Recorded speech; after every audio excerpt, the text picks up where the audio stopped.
Hi everybody and welcome. Today I have ROBOROCK QRevo Curv vacuum cleaner and I'm going to show you how can you easily check the status of every part in your vacuum cleaner.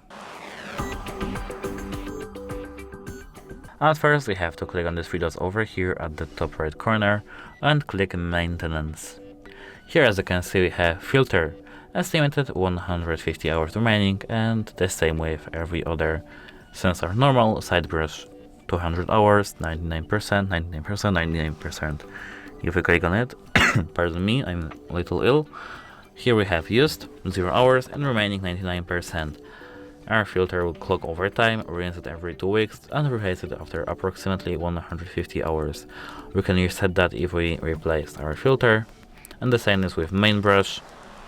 We can read what this does. Side brush and sensors. Status normal, as you can see. And mop. The mop is the main mopping component of the robot, effectively mopping the floor dirt.